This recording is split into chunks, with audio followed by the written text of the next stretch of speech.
Okay, sampling. So what exactly is sampling? Well, it is getting stuff to study, right? It's what you're going to study. Recruiting people, selecting people, or observations. It is what you are going to study. A sample is what you research. All right, and this can be newspaper articles, it can be people, it can be cases, it can be numbers, it can be anything that you study. It can be groups, it can be individuals, it can be organizations, and it can be social artifacts. But there's some terminology we have to understand here. And understanding how the sampling process works helps us understand what the strengths and weaknesses are of people's research, right? And when you do the article brief assignments, I'm going to ask you to tell me what are some of the strengths and what are some of the strengths and weaknesses of the research that you read. So essentially, sampling is the process of selecting observations, as is stated on the PowerPoint. The thing, though, is that sometimes it's not necessary or possible to collect data from every single person that you're interested in. Like if I wanted to study police officers in the United States, it's not really necessary for me to talk to every single police officer in the United States, and it's kind of impossible. So I select a sample, right? Or maybe I want to test the efficacy of a particular program, like an educational program or a cognitive behavioral therapy program, and see whether it would cause people to recidivate less. Well, I won't be able to put every single person that's incarcerated through this program, let alone every single person at just one prison through the program. So I select a sample of people. And typically you want your sample to represent or reflect some larger population, right? So those are the two main terms that you need to take, that you need to freaking have hammered into your head by the end of this. A sample and a population, right? So the population is everything or every case that you want to generalize to, and a sample is the actual group of cases that you've selected to study. Okay, so let's say I want to study the efficacy of a cognitive behavioral therapy, I'll call it CBT program on prisoners, right? So my population would be the entire prison that let's say I go to Wabash prison, right? My population would be the entire prison there. However, my sample would be maybe the 100 inmates that I have selected to participate in my study. Do you understand? The sample is the people that are participating in the study, and the population is the people the study is generalizing about. Or it doesn't have to be people. It can be cases. It can be it can be social artifacts. It can be organizations. It can be groups. So there's two general types of sampling that we're going to discuss. We're going to discuss probability sampling and non-probability sampling.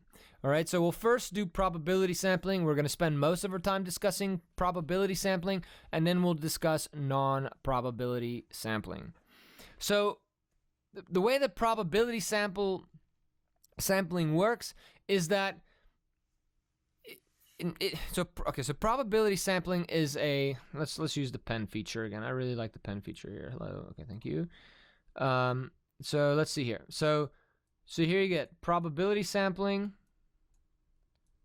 right, is a general sort of type of or category of sampling. So you get randomized sampling under here, you get systematic sampling under here, blah blah blah, whatever other types of like disproportionate stratified and stratified.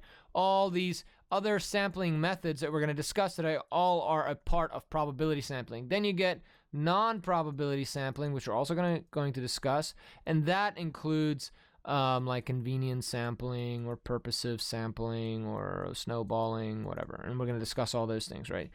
Here, the main difference between these two types of categories is that probability sampling, you can know or calculate or assume that there is some sort of probability of being selected to the sample, and typically that probability is the same for each person in the population or for each thing in the population, right? So if you have your entire population, everything in the population has some sort of probability, typically a similar sort of probability of being selected into your sample.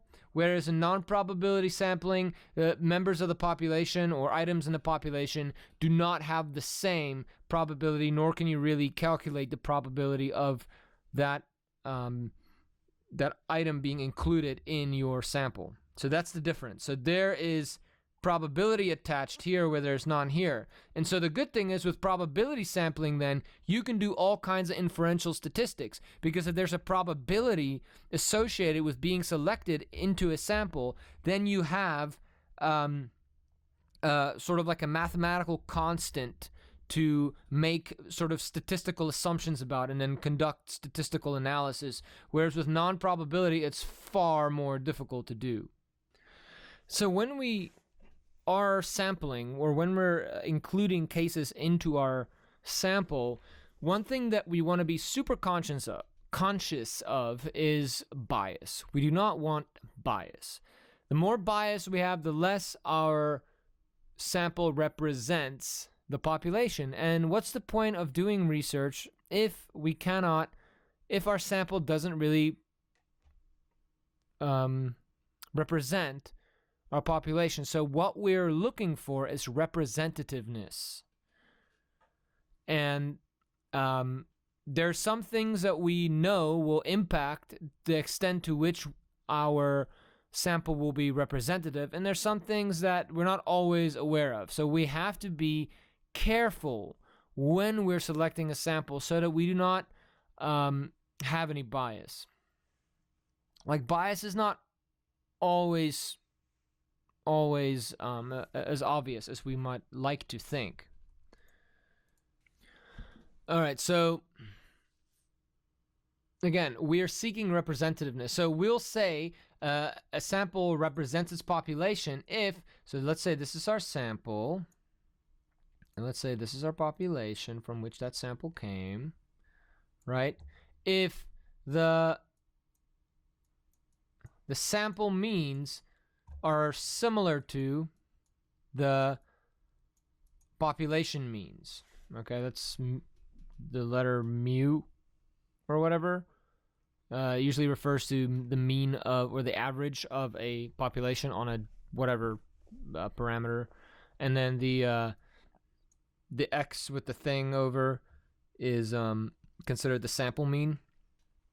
So if the sample characteristics, so let's say we're looking at like socioeconomic status, or racial makeup, right? If we know that our population racial makeup is 50% black and 50% white, let's say it's a really oddly dichotomous city, then we would expect our sample to be 50-50, right? So, or even if our sample is like 45-55, that's pretty good, right? So we want our sample to be as close as possible on aggregate characteristics, right? So it could be gender makeup, it could be racial makeup, it could be socioeconomic status, anything that we think would be normal to or pertinent or relevant to our study, whatever we're looking at. So depending on our research question or our hypothesis, what we're looking at, we would want to make sure that there's some representativeness on a multitude of factors. So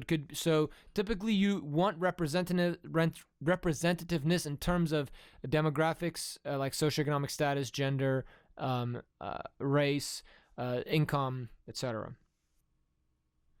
So when we do have samples that are representative, we call them EPSEM samples. So these are samples where pretty much, here's the deal, right? Every single little case in our population had the exact same chance of being selected into our sample. And in that case, it is an EPSEM sample. That is what we strive for. We'd love to do that every time. It's not always possible, though. So let's talk about some terminology that you're going to be quizzed on. And you might be like, why the hell am I even learning this? Well, the thing is, when you read research articles, and I know you're sitting here like, when am I ever going to read a research article? Well, you're going to read some research articles in this class. You're definitely going to read them in all of your upper level crim classes. And also, when you are a criminal justice decision maker one day, and you're in an important position, like maybe you're a police chief or a captain or a lieutenant, maybe you're a leader or a manager at DCS, maybe you're an assistant warden. You're in a position where you're going to be confronted with research, and you have to make decisions based on it. And that research is going to use this type of jargon. And you'll need to be able to understand it. All right? So, remember, we have populations. We have populations, okay? And we have samples. All right? So, one case in a sample is known as a sample element. So that's one case. Whether it is a comic book that you've included, whether it is a person like a student or an inmate or a police officer or a gang, whatever your unit of analysis that you're studying in the sample, whatever that one case in a sample is that you're studying, that's called a sample element. So multiple sample elements make up your sample. A population, again, remember, that's the whole group of people that you're referring to, right? So your sample refers to the population. Now, when we know something about the population, so let's say our population here is 52% low SES, all right? We know that somehow. Maybe we know that from Census Bureau data or whatever. Low SES, right? That description, the 52% low socioeconomic status, 52% poor people, right, we call that a population parameter. So it's something that describes our population. Okay. So population parameter is when it describes the population. A sample statistic is the same as a population parameter, but it involves the sample. So our sample statistics, so let's say we find 53% of our sample is black, right? So now we can say, oh, well, compared to our sample, which is 49% black, compared to our population, which according to the Census Bureau is 49% black, our sample was 52% black, which is relatively representative. So our sample statistic refers to something that describes our sample, whereas our population parameter refers to something that describes our population. And given whatever our research question is, sometimes we will compare sample statistics to population parameters. Other times we compare it just to sort of make sure what a representativeness is, if we have it. Okay, so sampling distributions are interesting. So let me explain it to you this way. I'm going to give it to you the jargon way, and then I will try to figure it out. All right, so let's say, so essentially a sampling distribution is all of the different combinations of samples that you can pull from a population. Some of those samples will be very representative. Some of those samples will not be, right? So mathematically, according to the sort of the laws of the normal distribution, right, about 68% of samples will fall within one standard deviation. I know you're like, oh my gosh, what the hell is a standard deviation? But nonetheless, just be quiet and listen. Will fall within one standard deviation of the actual mean of the population. All right, so you're like, what the hell did you just say to me? All right. Okay. So there's this way that we see things in the world. Okay. Let's use, anybody ever play beer pong? I played beer pong in college a lot. All right. So things in the world, a lot of things in the world are normally distributed, right? Like this. This is normally distributed. It makes a beautiful little bell curve, okay? So a lot of things in the world are normally distributed. So let's think about beer pong. Think about the times that you've played beer pong. Or maybe Fortnite, right? But I'll use beer pong as an example for now. So I had a friend, his name is Brennan. We went to Radford University for a while together. It's in Southern Virginia. It's where all the people who didn't get into Virginia Tech would go. All right. And so we play this game called beer pong, where you have a ping pong table or any table, and then you have the 6 cups, and then you have to throw a ping pong ball into the other team's cups, and then if you hit it in there, they have to drink. If you bounce it and it goes in, they have to drink too. Anyways, so Brendan and I were quite good at this game, and so we would oftentimes start the night and then we'd finish off the night, or we'd at least beat 3 or 4 teams playing beer pong. And so the way that it worked was that so one thing that we noticed, and you might have noticed this in your time too, is that sometimes you play against people who are kind of okay. They're okay at it. Most of the time, you play against people, you know what, it's a relatively close match, but you end up winning, right? Other times, you play against these people that are just so incredibly good, but you hardly ever, you very, very seldom encounter those people, but they're just so freaking good. They just, you don't even stand a chance against them. And then also every once in a while, you see some person that's playing, and you're like, dude, you are horrible at this game. Right? But most of the time, people are pretty good at it, right? Same thing with video games like Fortnite, right? Every now and then, you encounter this person, you're like, wow, you should be on like a team, like on like a real professional Fortnite team. But you encounter them once in a while. And then, very, very seldom do you encounter someone that is just horribly, horribly, horrible. They're so bad, you can laugh at them. But most of the time, everybody is pretty good, right? 68% of people are either a little bit below average or average or a little bit above average. But 68% of people who play Fortnite are relatively average, right? And then you'd say maybe about 13% of people are kind of bad, right? But then there's like a small percentage of people that are like, whoa, dude, you are so bad. And then you get like that teensy weeny amount of people that can't even turn on their Xbox. At the same time, you get that 13% of people are like, whoa, dude, you're really good. And then you get that smaller percentage of people like, wow, you're amazing. And then even a smaller teensy weeny bit of people that are like, wow, you can make millions of dollars playing this game. Right? It's just like, it's like encountering a celebrity, or like bumping into a celebrity in the street. Most of the time, or bumping into the people, like the people you bump into when you're in the street, right? Most of the time, just average Joe Schmoes. Sometimes these are like people that look like they are on drugs, right? And then every now and then you bump into like someone who threatens to kill you. But it's very, very small amount of time. Same thing here. Most of the people you bump into are average people.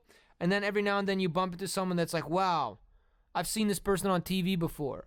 But then very small amounts of times you're like, oh my gosh, that's Bill Murray, right? It's so very few of the times that you've bumped into people that it would be Bill Murray.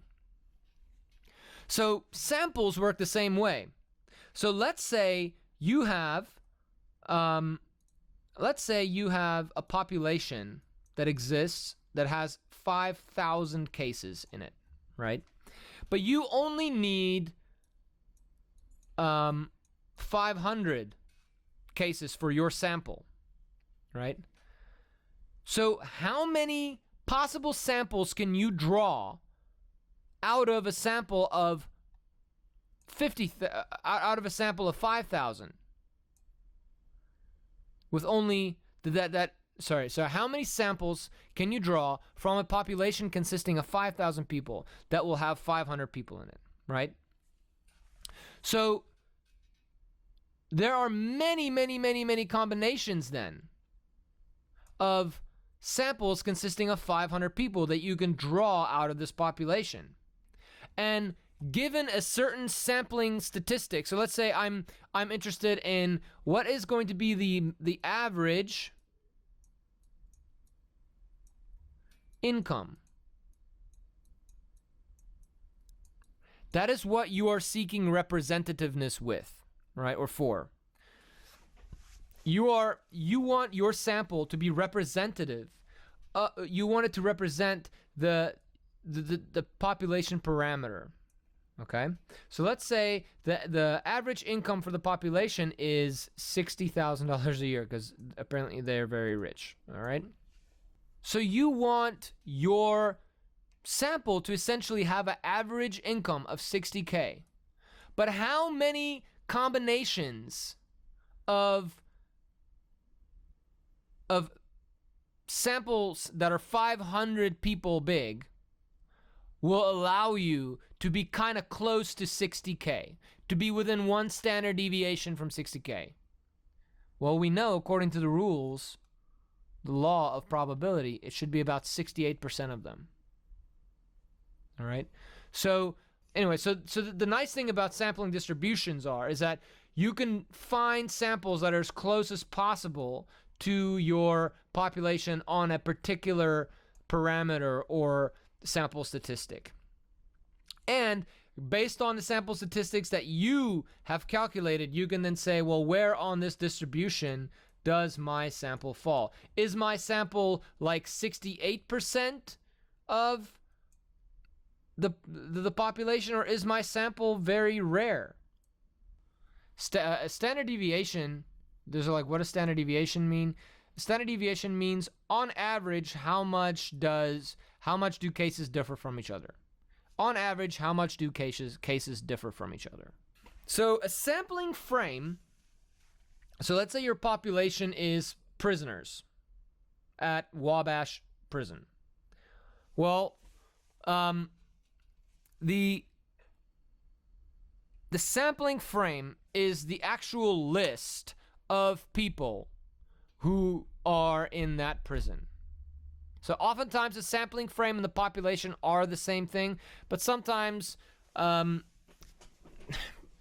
population is more of an abstract term, right? It refers to everyone that goes to that prison, whereas the sampling frame is the list, is like the Excel spreadsheet that the warden gives you that lists every single inmate's name. That lists every single inmate's name. It's like every inmate's name is listed, right? That is your sampling frame. Those are all the people that can be a part of your study. That is the actual list of people from whom, or list of cases from whom you grab your sample.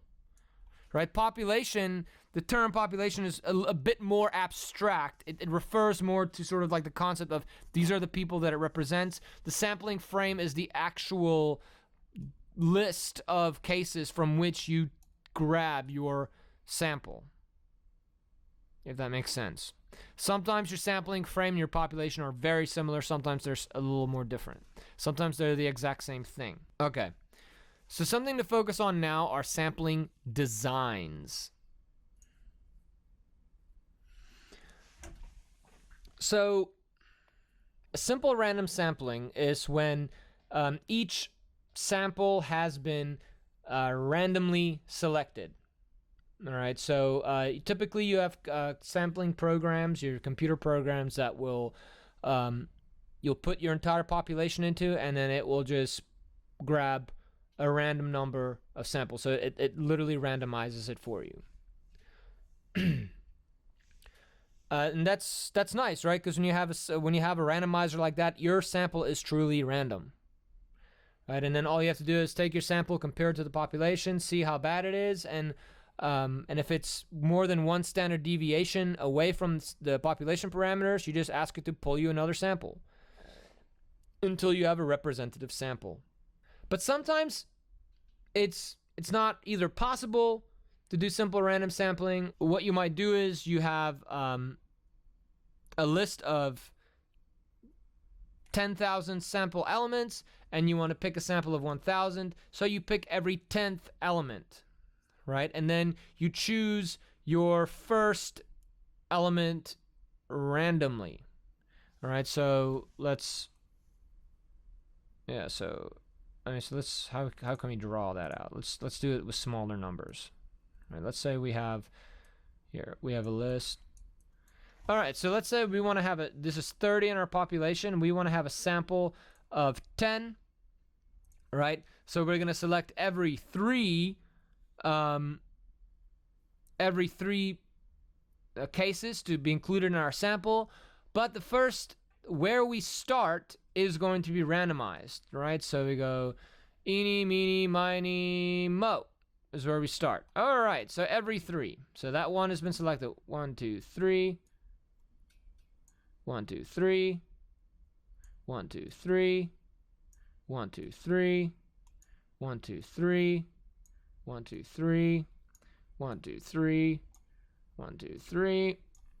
1, 2, 3. All right, boom. Here is our sample, right? It's still random, right? But it's also kind of systematic. Sometimes you can do simple random sampling, sometimes you can't. And so systematic sampling has to suffice. And that's just the way it is, right? But it still has that random element to it.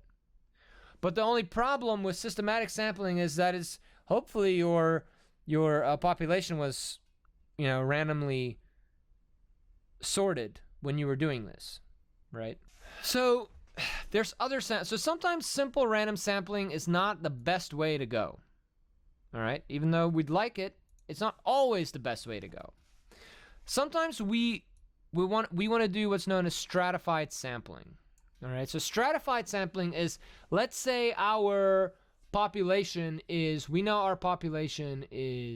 25% white, 25% black, 10%, I don't know, Hispanic. I know that's an ethnicity, it's not a race, whatever. We're just using an example, so calm down. And 40% Asian, right? This is a weird population compared to what we are used to here in the United States, right? But this is your population. And if you were to randomly select cases from your sample, you'd probably get relatively close to this. You could get very close to this. However, the purpose of your study is to have a stratified sample. Like, for some reason, your research question requires your sample to be exactly as stratified as your population. Because maybe you want to look at the impacts of these different racial groups, ethnic groups on whatever variable you're looking at. So you want to make sure that your sample is just as stratified as your population. So you make sure that you grab, so what you do is you're going to randomly select Asian people until 40% of your sample is Asian. Then you're going to randomly select Hispanic people until 10% of your sample is Hispanic. Then you're going to randomly select black people until 25% of your sample is black. And then you're going to randomly select white people until 25% of your sample is white. So again, there's still that randomness, still that probability. It is just different depending on your racial or ethnic background. However, once you've been selected into that frame, there's still some randomness to it. Yeah. Let's erase this. Disproportionate stratified sampling is kind of cool, right? So let's think of criminals. criminals and terrorists. Okay. So essentially, a criminal is someone who breaks the laws domestically, right? So it's someone that committed a crime in the United States against the United States, and usually it is not for political purposes, right? A terrorist, on the other hand, is someone who breaks the laws, but they do it for political motivations, right? So they kill people because it's politically motivated. So that's the difference between a criminal and a terrorist. Now, if you were to go through the American prison system, you would find that, for the most part, there are way more prisoners than there are terrorists. Sorry, there are way more criminals than there are terrorists. However, you want to conduct a study looking at the social bonds of criminals compared to the social bonds of terrorists. Right? Now, if you were to randomly select incarcerated people in the United States, right, you're going to get like 99% criminals and maybe 1% terrorists. But if you're trying to compare these folks to each other, it would be kind of difficult, with a 1 to 99 type of makeup. So what you would do is you would say, you know what? I'm going to make sure that 50% of my population are what you would call criminals, and 50% of my population are terrorists, right? So you're going to find a bunch of terrorists, you're going to find a bunch of criminals, you're going to randomly select criminals into your sample until 50% of your sample is criminals, then you're going to randomly input terrorists into your sample until 50% of your sample are terrorists. Right, we often do this when we're comparing white and black people on certain things, like when we compare sentence disparities on white versus black people. This happens often, by the way. Black people tend to get the short end of the stick when it comes to sentences. Black people tend to go to prison and jail longer than white people do, right? And so the way we know this is because we've conducted studies using disproportionate stratified sampling, because black people typically only make up about 12% of the U.S. population, right? And so by just randomly selecting people, you'd only have 12% of your sample be black, right? And so when you disproportionate it, right, you can increase the amount of black people so you can make better comparisons. So when do we use disproportionate stratified sampling? When we're comparing two groups or three groups to one another. So cluster sampling is complex. We're more complex than some of the other sampling methods that we've discussed.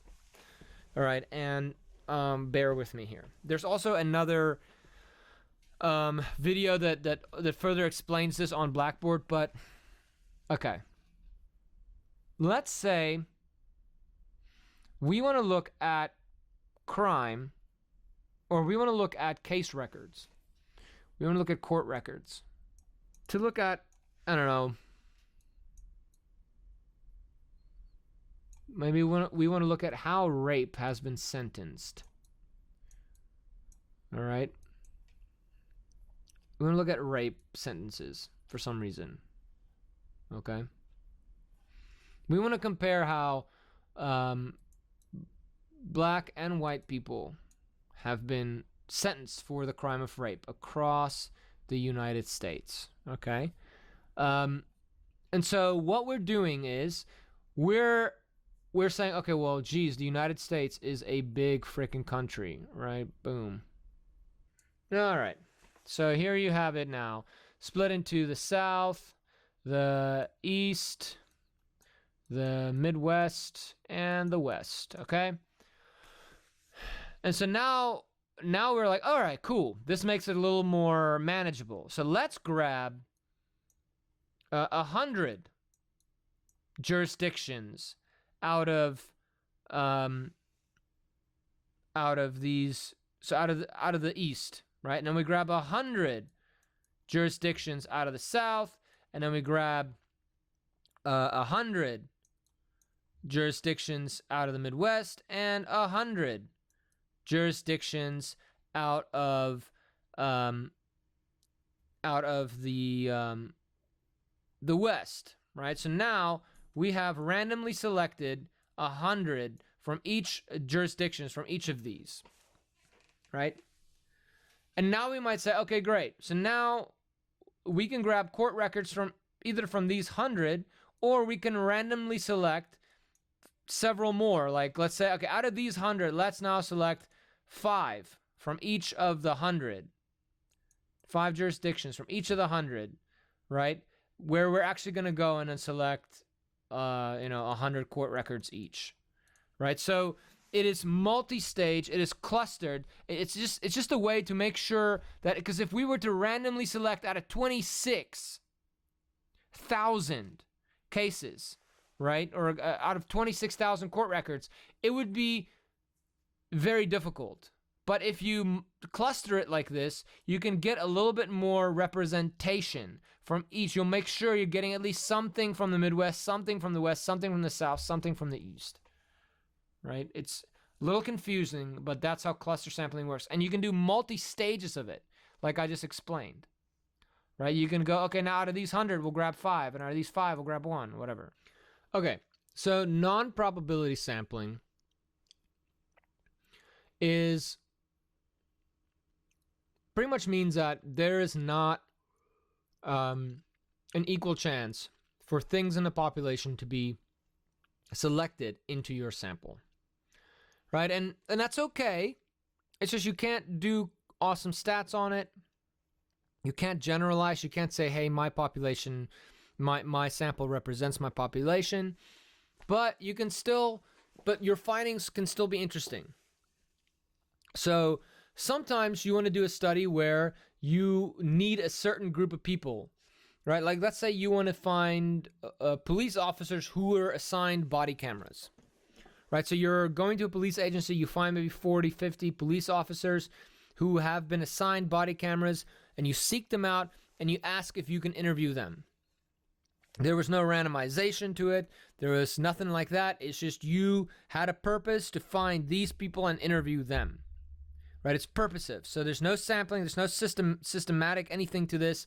It is no probability. It is just you wanted to talk to these people, so you found them.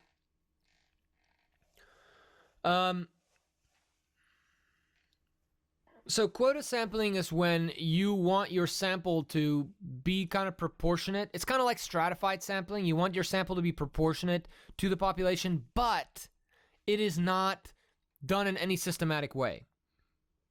Okay, so for instance, let's say I go to a police agency. I know that about 20% of the police agency's officers are investigators, and so I want to interview investigators for my study, and so I'm like, okay, I'm going to make sure that I select enough investigators so that 20% of my sample are investigators. So I just go and I just I grab an Excel sheet and that I got from the chief of police with all the employees' names on it. So I'm just like, all right, here's the first investigator. Let me email them and ask them if they want to participate in the study. So there's no random selection. It is just you're going off a list. You want to make sure that your sample has at least 25 people in it. So this is useful for when you're doing qualitative research, right? With qualitative research, it's often difficult to ensure randomization and systematic or probability sampling because you're just looking for people to interview or maybe observe. You're looking more for deep knowledge, so you're not trying to make any generalizable statements about anything. You are trying to study a process or trying to find richness and meaning from your data, and so your sampling method, sometimes your population is so small that it's difficult to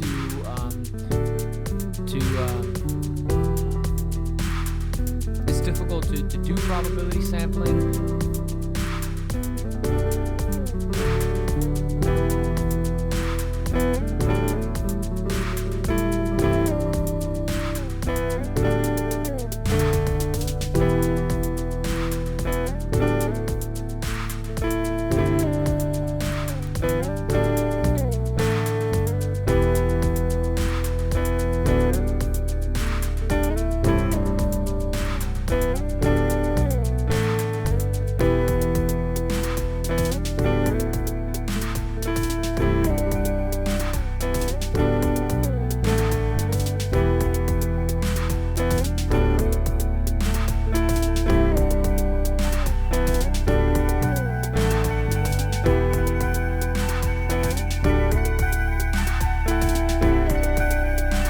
Bye.